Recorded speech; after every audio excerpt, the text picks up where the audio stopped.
ശബരിമല സ്വർണ്ണക്കൊള്ളയിൽ ഇന്നും സന്നിധാനത്ത് SIT പരിശോധന. ലീഗൽ മെട്രോളജിയിലെ വിദഗ്ധരുടെ സഹായത്തോടെയാണ് സാമ്പിൾ ശേഖരിക്കുന്നത്. പ്രത്യേക അന്വേഷണ സംഘം കട്ടിളപ്പാളികൾ കൂടി ഇളക്കി. ഇന്നലെ ശ്രീകോവിലിന് ചുറ്റുമുള്ള തൂണുകളും ദ്വാരപാലക ശില്പപാളികളും ഇളക്കിയെടുത്ത് പരിശോധിച്ചിരുന്നു. വിവരങ്ങളുമായി സന്നിധാനത്തു നിന്ന് ഷിജോ കുര്യൻ ചേരുന്നു. ഷിജോ കുര്യൻ, പരിശോധന തുടരുകയാണല്ലോ, എന്തൊക്കെയാണ് വിശദാംശങ്ങൾ?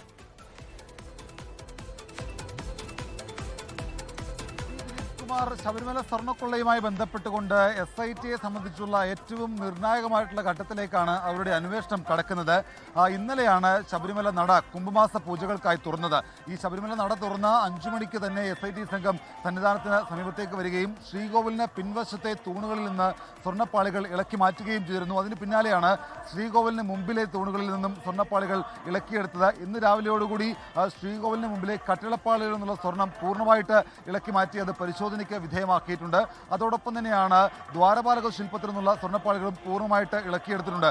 ഇത് ഇപ്പോൾ ഈ പറയുന്ന ശാസ്ത്രീയ പരിശോധനയ്ക്ക് മുംബൈ ആസ്ഥാനമായിട്ടുള്ള ബാബ ആറ്റോമിക് റിസർച്ച് സെന്ററിലേക്ക് അയക്കുന്നതിന് മുൻപ് തന്നെ ഇവിടെ വെച്ച് തന്നെ ഒരു പ്രാഥമികമായിട്ടുള്ള പരിശോധന SIT സംഘം പൂർത്തിയാക്കുന്നുണ്ട്. അതിൻ്റെ ഭാഗമായിട്ട് തന്നെ ഈ പറയുന്ന ലീഗൽ മെട്രോളജി വിഭാഗത്തിലെ ഗോൾഡ് അസസ്മെന്റ് വിഭാഗത്തിലെ ജീവനക്കാർ കൂടി SITക്കൊപ്പം ഈ സന്നിധാനത്തേക്ക് പരിശോധനയ്ക്ക് വേണ്ടി വന്നിട്ടുണ്ട് എന്നുള്ളതാണ് ഏറ്റവും സവിശേഷമായിട്ടുള്ള കാര്യം. ഇതിനു മുമ്പ് 2 തവണ SIT സംഘം സന്നിധാനത്ത് ഈ പറയുന്ന സ്വർണ്ണക്കൊള്ളയുമായി ബന്ധപ്പെട്ടുള്ള പരിശോധനയ്ക്ക് വേണ്ടി വന്നപ്പോൾ അവിടെ SIT സംഘത്തിലുള്ള ഉൾപ്പെട്ട പോലീസുകാർ മാത്രമാണ് ഉണ്ടായിരുന്നത്. എന്നാൽ ഇത്തവണ അതിനകത്ത് ലീഗൽ മെട്രോളജിയുടെ ഗോൾഡ് അസസ്മെന്റ് വിഭാഗം കൂടി ഉണ്ട്. അപ്പോൾ ഇവിടെ വെച്ച് തന്നെ ഒരു പ്രാഥമികമായിട്ടുള്ള പരിശോധന ശാസ്ത്രീയ പരിശോധനയ്ക്ക് വിധേയമാക്കുന്നതിന് മുൻപ് ഈ പറയുന്ന സ്വർണ്ണപ്പാളികളിൽ ഏതൊക്കെ രീതിയിലുള്ള ക്രമക്കേടുകൾ നടന്നിട്ടുണ്ട് എന്ന് കണ്ടെത്താൻ കഴിയാവുന്ന രീതിയിലേക്കുള്ള പരിശോധന സന്നിധാനത്ത് നടക്കുന്നുണ്ട്. ഇവിടെ ഇപ്പോൾ എക്സിക്യൂട്ടീവ് ഓഫീസിനോട് ചേർന്ന് തന്നെ ഒരു താൽക്കാലികമായിട്ട് തയ്യാറാക്കിയ ഒരു സ്ഥലത്ത് വെച്ചാണ് ഈ സ്വർണ്ണപ്പാളികൾ ഇവിടെ ഇളക്കിയെടുത്ത് അവിടേക്ക് കൊണ്ടുപോകുന്നു. അവിടെ വെച്ച് വളരെ വിശദമായിട്ടുള്ള പരിശോധനകൾ നടത്തുന്നു. ഈ പരിശോധനയിൽ സ്വർണ്ണപ്പാളികളുടെ അളവും തൂക്കവും സംബന്ധിച്ചുകൊണ്ട്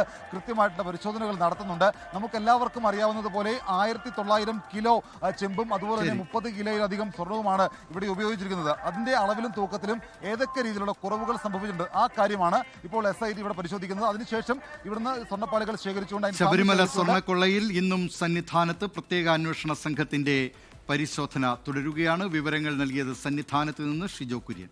ലോകത്തെവിടെയായാലും ഏത് സമയത്തും 24 വാർത്തകളും ഓഗ്മെന്റഡ് റിയാലിറ്റി പാക്കേജുകളും എക്സ്പ്ലെയിനറുകളും വിശദമായി കാണാൻ ഞങ്ങളുടെ YouTube ചാനൽ നിങ്ങൾക്ക് സബ്സ്ക്രൈബ് ചെയ്യാം.